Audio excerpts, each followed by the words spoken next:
It's right now the guy with the great smile, the guy that everyone has a ton of respect for, from TSN, my friend Kristian Jack. Kristian, welcome. How are you, my friend? I couldn't be better. Kristian, before we get into the game, dissecting the pros and cons, and then that great piece you did about Giovinco, you and I, we love this game. We love this city of Toronto. We can agree and disagree on players, coaches, tactics, you name it. But I think we're all united and disgusted in what took place with the City News reporter, Shanahan. I'd like to get your thoughts because I've never worked in Europe. I don't understand how it is after a game or before a game, how fans react. You can answer that better. But I was absolutely disgusted, and I almost couldn't believe what I was watching. Your thoughts, Kristian? Yeah, I think you pretty much summed it up right there, to be fair. There's really nothing else you can really say. I think every credit to MLSE for coming down very quickly in the wake of this. I know their initial statement last night when things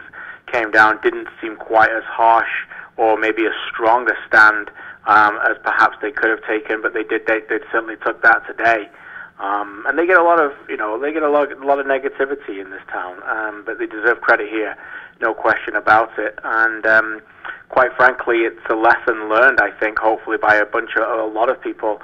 Unfortunately, there's this almost gang mentality when a bunch of young men get together, when cameras are around. I've seen that for myself, particularly when there's females around, and they think that they're funny, and they try and do things sometimes influenced by alcohol, but none of that makes it any wise to see it been done. So very unfortunate scenes, and every credit for MLSE to stamping this out. And I think a ton of credit needs to go to the reporter as well for the way that she's handled this and not made it about herself and realized, that she can make a stand here. And this has been picked up by the international media, and now, thankfully, with MLSE and a lot of the other people are doing, hopefully we'll make a stand, and some other people who have done this in the past will think twice about doing this again, because it's disgusting. Well said, Kristian. Well said. Let's move on to the game. We just had on David Horst of the Houston Dynamo, defender, and we discussed the game, and we discussed the game plan that they had going into this game. And he basically said that him and his teammates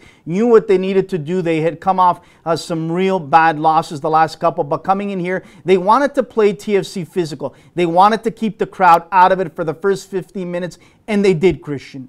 Yeah, they did a very good job of that. I think, Houston were a little bit the way that Toronto FC were coming into the game in terms of having scored quite a number of goals in Major League Soccer, but really had been the Achilles heel who had been shipping the goals at the back. And I think that they decided that they were going to be a little bit deeper, be more aggressive. But I think they were definitely helped out by a very tepid Toronto FC game plan in terms of lack of quality, lack of speed with the ball, lack of tempo. As a collective team, they didn't really work very well together. Everything was very deep and negative.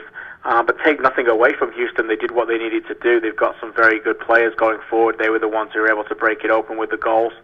And look, there's absolutely no question about the team who deserved to won the game. And quite frankly, 2-1 really didn't signal the storyline for those who didn't see it in terms of who deserved to win more, because Houston could have won by 3 or 4. You're absolutely right. 2 of the only bright spots for me on the day, maybe 3, was Chris Kanaka, a guy who hasn't had much action in MLS. Really, I thought did outstanding. Stopping the PK, but not the rebound after that. And I think, again, Ashton Morgan is improving week in and week out. Giovinco had a couple opportunities, but he was the only guy, for my money, in the second half that still put it in another gear, was energetic, was passionate about trying to get the team back into it. But I thought a lot of guys were flat in that second half, KJ. Yeah, flat's a word I've heard a number of people use. Taylor Twellman of ESPN, who was here to cover the game, used the word too. I think, there's nothing wrong with using the word flat to describe the performance.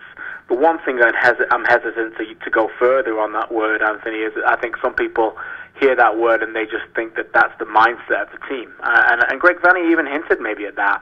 I'm not really willing to go there. I think that if the guys can't get up for the home opener after spending the first 2 months on the road, and it was an attitude thing or a mental thing that them being flat, I think there's major problems there. I'm not willing to go there. I think they might have been flat just based on the fact that past results, particularly the 4-game losing streak, haunted them and pushed them deeper.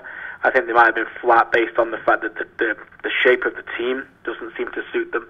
And obviously flat by the fact that the sloppy mistakes led to the goals, and then the momentum changed. And too often in this team, even under Greg Vanney, too often, Anthony, this team concedes goals in the first half, and they don't, they have to constantly chase and come from behind, and they need to stop doing that. They need to start making the game, the tempo with themselves, start making the game their own identity, and start taking leads and holding on to them, because they don't do it enough. You did a wonderful piece on tsn.ca, if I'm not mistaken, about the positioning of Giovinco. Let's talk about that. I can sense, I could feel, I'm watching, I'm listening to people that Giovinco is not in the position for him to succeed. He's not happy about it as well, but he's going on as a good soldier, a good team player, and doing what the coaching staff wants. What have you seen? What do you think needs to happen moving forward? Well, I think first of all, it needs to be reiterated that this is a MVP caliber player at this level. So the requirements of him getting the ball more, taking over games, need to be at the very top of the list of priorities. And I've seen a lot of other things discussed, defensive line, Michael Bradley's shape. All of that is warranted in terms of getting the identity and the balance back of this side. But make no mistake about it, in my opinion, it's all around Giovinco. And that's why they're paying him the money. He's a difference maker. And they went shopping for that difference maker in the winter to try and link up the play. For me, they didn't go and spend all the money on an Italian to play up front as a number 9. He's not that kind of player. And he's wasted. And I just think that you've got to find ways of getting him the ball in space. And when you get him the ball, you cannot have possession ending all of the time when he gets it. Now, it's okay for it to end when he's at a shot on target or a goal, and he leads Major League Soccer with 4.8 shots per game. But there's not enough of link-up play and using his creativity, football intelligence to play off people. And so far I haven't seen that enough, and I think dragging him out wide into a wider area would confuse a back line, it would speed up the process, it would help link up with players. And right now I think, unfortunately, for Toronto, they've been playing almost like 2 banks of 4, and then the front 2 are too far ahead, and there's been no link-up. And that's really a crime, because with the talent that you've got, not just with Giovinco, but with Josie Altidore, this is a team that needs service. And I think Giovinco can finish, but I also think he can provide. Wonderful explanation. I really enjoyed that. KJ, before we let you go, let's talk about, I think to me, the big game coming up is against New England. I'm not counting the game tomorrow against Montreal as a must win. I hope they win and succeed and move on in the Warriors Cup. But New England and then the next home games for me are massively important for this franchise. Look, I've said this, you've said it. I'm going to keep saying, I think Maple Leaf Sports and Entertainment takes a bad rap. And in the last couple of years, they've basically opened up their checkbook with Defoe, Gilberto, this year with Giovinco and Altidore, and said, here, we're stepping back. You do what you need to do. Here's the checkbook. Get the guys you think are going to bring you over to the top and into the playoffs. And they haven't said anything. They've stayed in the background. They've done the renovations on and on and on. I think now the excuses are over. And what I'm hearing is, change would be coming sooner than later, not only in the coaching area, but possibly in the players area. From what I understand, I wouldn't be surprised if Stephen Caldwell, unfortunately, won't be playing ever again with TFC. And maybe some of that money is going to be saved to be used for players coming in. Your thoughts? Yeah, look, I think there's no question that upon reflection, now Stevens got hurt, I've felt that they're probably far too weak at the centre-back position again. I think the major concern for them is that Nick Hagland has played too many games since being drafted. You look at the other players in that draft class, Steve Birnbaum, who plays for DC United, went 2nd overall, is at a different level. Christian Dean, who went 3rd overall in the same draft class, is basically a 2nd 11 player in Vancouver. Because the development of him, they need to take the time, and they've made Christian Dean their 4th, 5th best centre-back. Nick Hagland has been pushed to number 2 for different circumstances, and I think it's premature.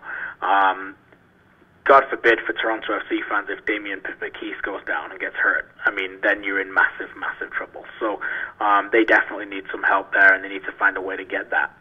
So I think the game in New England, to answer your question, is an enormous task. I think it's been proven last season alone by getting to the final, but this season in terms of their record, that they are the best team in the East at the moment.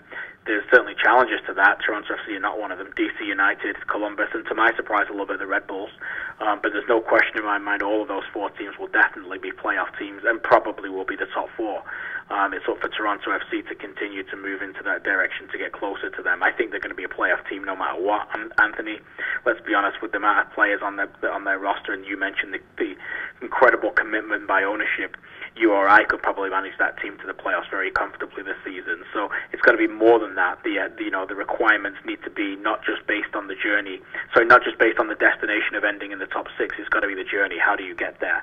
And part of that process is going to a place like New England and seeing whether you can play with them. Ultimately, whether you win the game or not, do you get outplayed by them? Do you get outshone by them? Are you miles away from them? All of those things need to be evaluated when they play them at Gillette Stadium on Saturday. Outstanding. Kristian, really appreciate you taking time to join us. As we let you go, I know that you do a lot of great charity work with Gulu United, if I'm not mistaken, and you still do a lot of work there. How can people help out?